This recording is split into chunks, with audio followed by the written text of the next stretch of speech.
Hi guys, माझ्या या happy life चॅनलमध्ये तुमचे खूप खूप मनापासून स्वागत आहे। आज मी तुमच्यासोबत होममेड फेशियल टिप्स शेअर करणार आहे। पार्लरला न जाता घरच्या घरी करा हे फेशियल, चेहरा दिसेल सुंदर आणि चमकदार। घरगुती फेशियल नियमित केल्याने त्वचा चांगली आणि चमकदार राहते। एलोवेरा जेलने चेहरा स्वच्छ करून त्याच जेलने चेहऱ्यावर मसाज करा। एलोवेरा जेल लावल्यास पिंपल्स कमी होतात आणि त्वचा थंड व फ्रेश राहते। 1 चमचा एलोवेरा जेलमध्ये 1 चमचा मध मिक्स करा आणि ते चेहऱ्यावर लावा आणि 15 मिनिटांनंतर पाण्याने चेहरा धुवा। कच्चे दूध चेहऱ्याच्या क्लिनिंगसाठी वापरा आणि चेहऱ्याची मधाने मसाज करा। यामुळे तुमची कोरडी त्वचा मऊ होईल आणि चमकेल सुद्धा।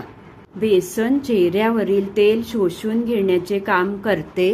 बेसनमध्ये गुलाबजल मिक्स करा आणि चेहऱ्यावर लावा आणि फेस पॅक सुकल्यानंतर चेहरा पाण्याने धुवून टाका। कॉफी पावडर आणि दही मिक्स करून त्याचा स्क्रब किंवा पॅक तयार करा। हा पॅक चेहऱ्यावर लावून धुतल्यानंतर डेड स्किन निघते आणि थकलेली त्वचा फ्रेश होते। टोमॅटोचा रस काढून घ्या आणि त्यात लिंबाचा रस मिक्स करा। हा फेस पॅक लावल्याने त्वचा क्लीन होईल। 1 वाटी दही घ्या, दह्यात ओट्स मिक्सरमध्ये बारीक करून टाका। ही पेस्ट फेस पॅक प्रमाणे जाड करा आणि चेहऱ्यावर लावा। कोणतेही फेशियल करण्याआधी 5 ते 7 मिनिटे वाफ घ्या किंवा हाफ फेशियल झाल्यावर 10 मिनिटे वाफ घ्या। वाफ घेतल्याने चेहऱ्यावर फेशियलचा परिणाम अधिक दिसून येतो। फेशियल करून झाल्यावर चेहऱ्यावर गुलाब पाणी टोनर म्हणून लावा आणि एलोवेरा तेलाने हलका मसाज करा। असे केल्यास त्वचा टाईट आणि रिलॅक्स होण्यास मदत होते। जर तुमची त्वचा तेलकट असेल तर काही घरगुती फेस पॅक बनवून तुम्ही लावू शकता। मुलतानी मातीमध्ये गुलाब पाणी किंवा चंदन मिक्स करा आणि हा पॅक चेहऱ्यावर लावा।